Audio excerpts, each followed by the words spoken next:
thank you for joining us virtually. It's lovely to see you. And can I just ask, is there a little vote in the chat room possibly about how many of you have watched Bridgerton and maybe even watched it more than once, possibly? I know quite a few people have watched it multiple times over here. It seems to have had that impact. Oh, we're keeping quiet about it. That's fine. Okay. Well, it really has excited, I think, television viewers and even people who previously perhaps didn't watch any historical fiction at all. It seems to have hit a mark. So we've been asked a number of times about. Uh, Oh, Jackie, I hope you enjoy the rest of them because it's good viewing. It's definitely good viewing and very frighteningly addictive as well, I think. Um, so yes, we've been asked a number of times about the opportunities to explore the different locations. So here we go with some of our ideas, and we are uh, obviously able to get some really rather fabulous access to the different houses and so on. So Todd, oh, you can't. There are only 8 episodes, Todd. Yes, it has been called soft porn as well, but anyway, it gets everyone talking, which is fabulous. So we are in the process of really fine tuning some fabulous access for your guests to particularly the likes of Babington and Castle Howard and so on. So we'll be able to sort of build on it. Um, Yes, Amy, you and me both. So it's good viewing. So we will update, but this will give you a good feel for what your clients can enjoy, and all sorts of fun. Now, just in case you don't know what it's all about, Daphne and the Duke, bless him. It's all, love stories and very ambitious mothers getting their daughters married off to the most suitable chaps that are around. And it's been an incredible phenomenon. I don't know what the latest is, but the last numbers I heard were well into the 90 millions of households that have watched it, which is quite extraordinary, bearing in mind it was only released on Christmas Day last year. So we know it's certainly been very popular, and that series 2 is being filmed and eagerly awaited. So it is, though, filmed in some of our most beautiful properties across the UK. So at the moment, the main locations, and we'll go into these in more detail, are London, Surrey, and Bath. So the wonderful thing is that you can suggest to your clients that they maybe follow the Bridgerton locations, but obviously they can do all sorts of fabulous other experiences when they're there. So from if they go from London, obviously there's lots to do in London.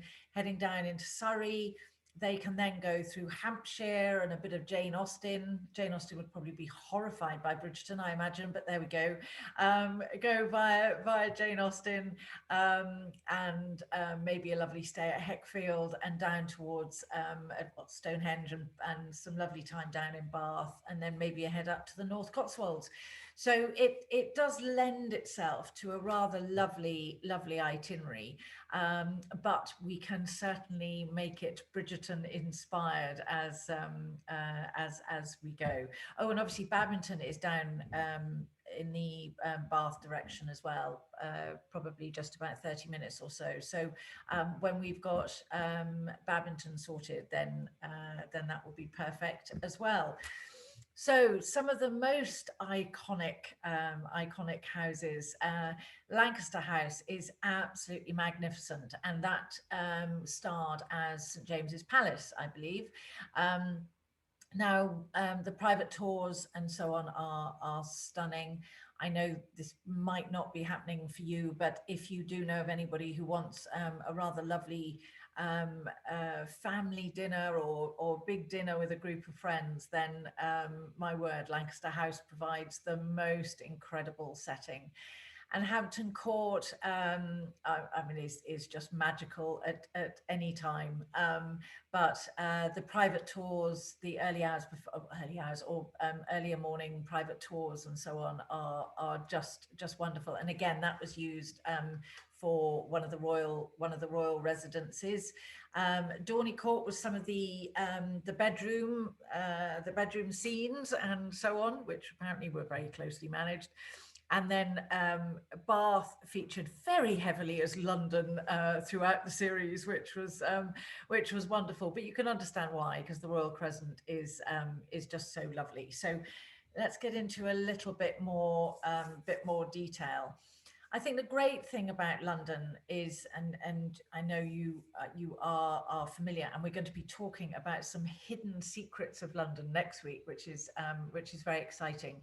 But the opportunity to combine a bit of Bridgerton, you could even do a bit of Downton if they're fans of Downton as well, is fabulous. So if they want to combine it with some good old history or some literary tours and so on, then it is all there for the taking. So specifically Bridgerton, I mean, Lancaster House is absolutely magical, and we can take your clients on a rather fabulous full-on private tour, and they can embrace their inner Bridgerton as they're going. I think the scene where one of the Featheringtons faints in front of the Queen is at Lancaster House and so on. So it's glorious.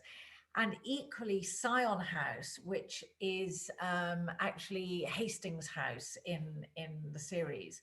And this is really special. It's just sort of outside London, just southwest of London. And it's absolutely beautiful. And if you've got clients who just love visiting the stately homes, that's great.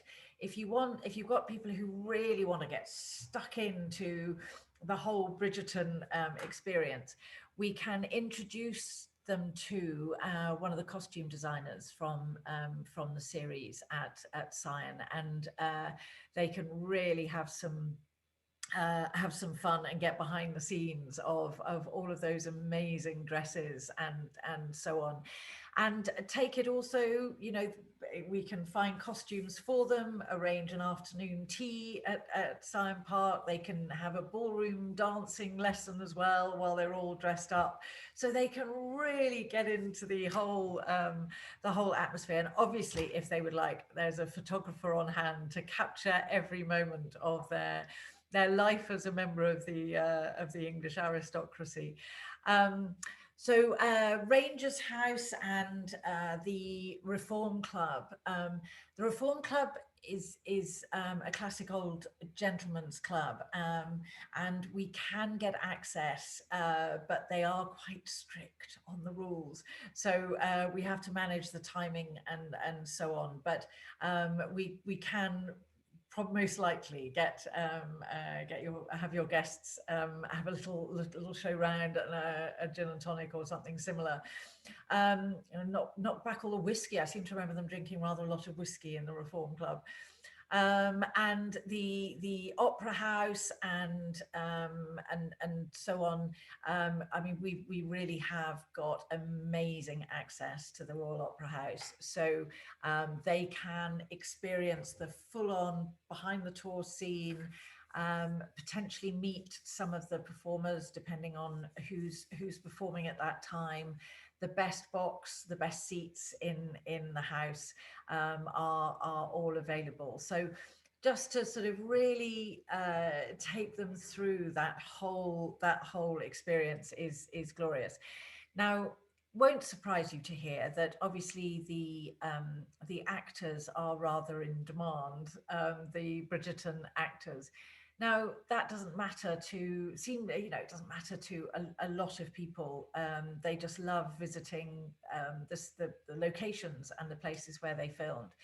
If they would like to meet one of the Bridgerton actors, we certainly can manage it. We can't guarantee the Duke or Duchess, I'm afraid, but certainly there are certainly actors that we can include. So if you've got a real diehard fan, then just let us know, and we'll be happy to do it. Oh yes, and also they can complete the whole experience by staying over at Syon Park, which is extraordinary. The Hotspur Wing is absolutely stunning. So they really will feel like a duke or a lord or whatever it may be that they're looking for. So I've jumped ahead of myself here, but so Syon Park using the costume designers, afternoon tea, and so on. And because you've met the gorgeous Maurice Fermoy, who is an etiquette expert, and he will happily join your clients and talk about the etiquette of afternoon tea and the rights and wrongs of how to do it.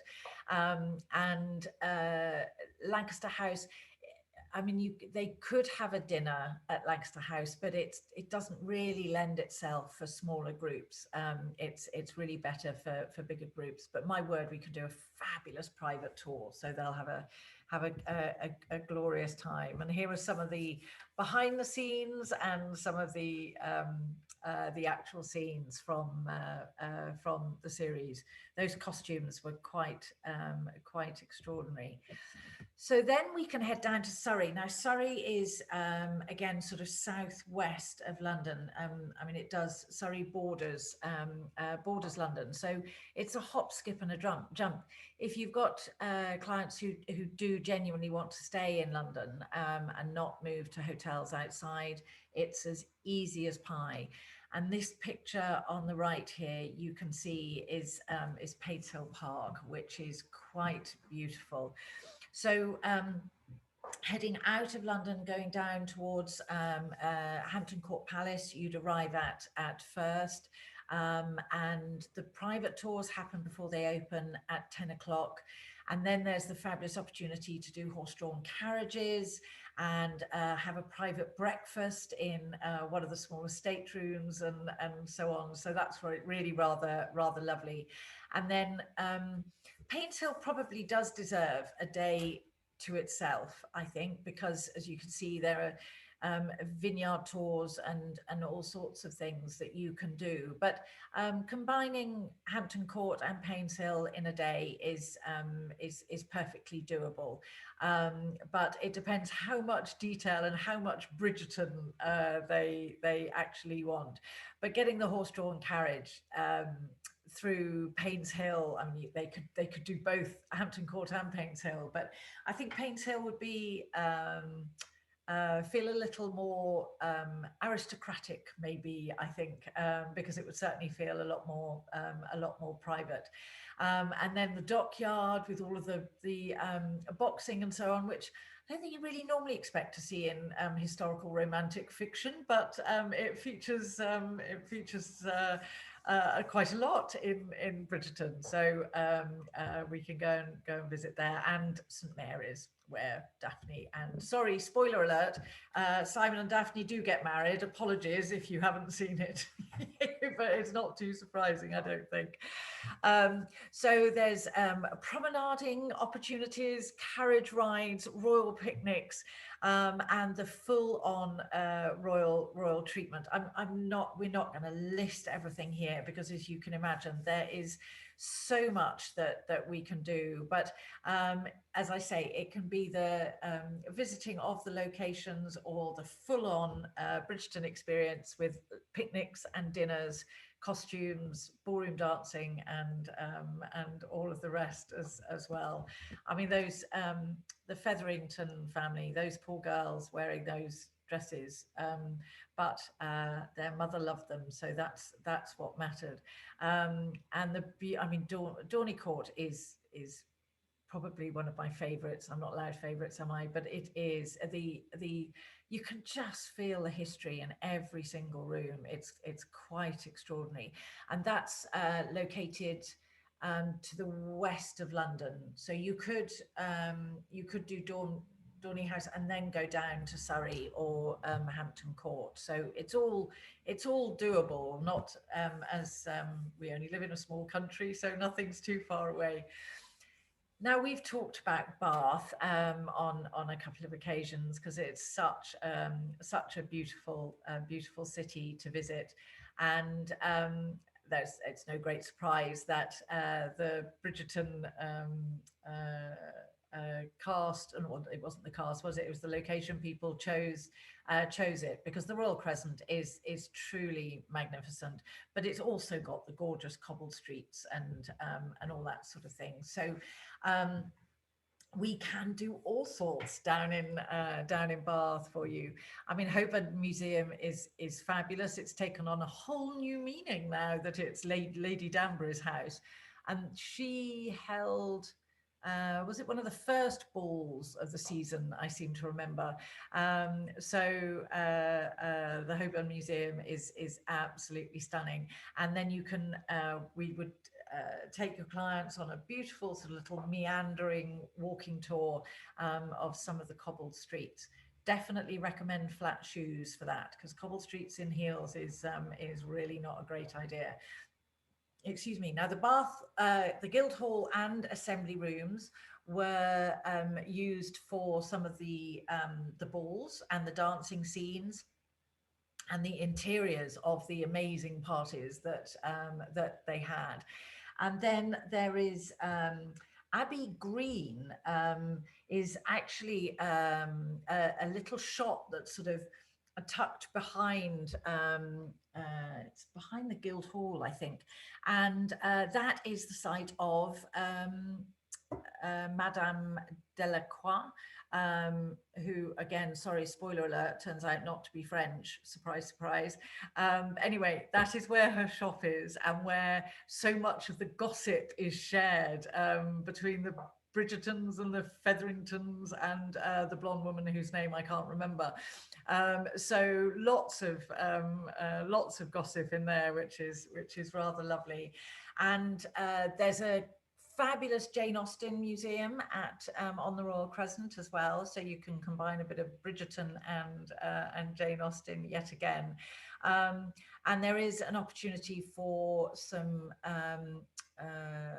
horse and carriage rides as well. So, I mean, Bath lends itself so beautifully to a visit, and we can create, as I say, a full-on themed Bridgerton day, or just walk them through all of the beautiful locations and transport them back. Because amazingly enough, there are already some Bridgerton experts out there who would love nothing more than to talk Bridgerton with your clients all day. Yes, jumped ahead of myself again here. So we can create the day that that your clients would like ideally, but there are some landmarks that when you go to Bath, you really can't afford to miss. So we will create the day that that your clients would like to do. Oh, and here is something. Yes, there's Modiste, which is a rather lovely little shop.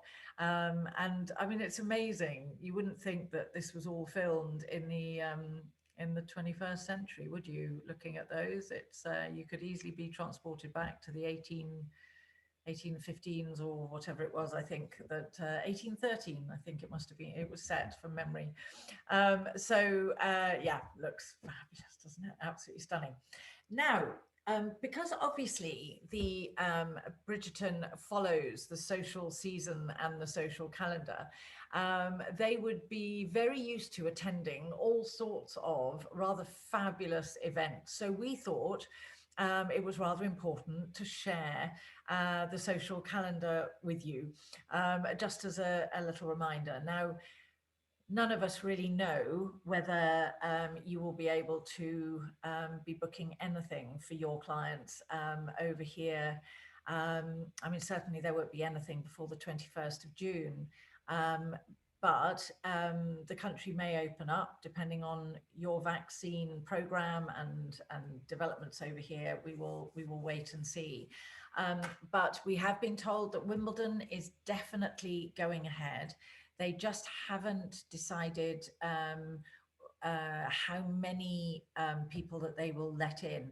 The good news is for your clients that debenture holders, you know, the special seat owners, if you like, will always be given priority. So we would only ever buy debenture tickets for your guests. So there's a very good chance if they can come in those first couple of weeks of July, then Wimbledon will happen. We've actually just found out that Henley Regatta has been postponed until August. There's a decision to be made about whether it happens in Henley or whether it happens over at Dorney, which is near Ascot. I mean, it's not far away, but it's not Henley Royal Regatta if it's not in Henley, is it? So we will wait and see what happens about that. But that impacts obviously festival as well, because the festival follows Henley Regatta. I'm really, really hopeful that Salon Privé and so on will all happen by the time we get to September. So I think there's a bit of playing around with the dates taking place, and we will definitely keep you posted as we hear more. Ireland's closed until June, maybe September. Yeah.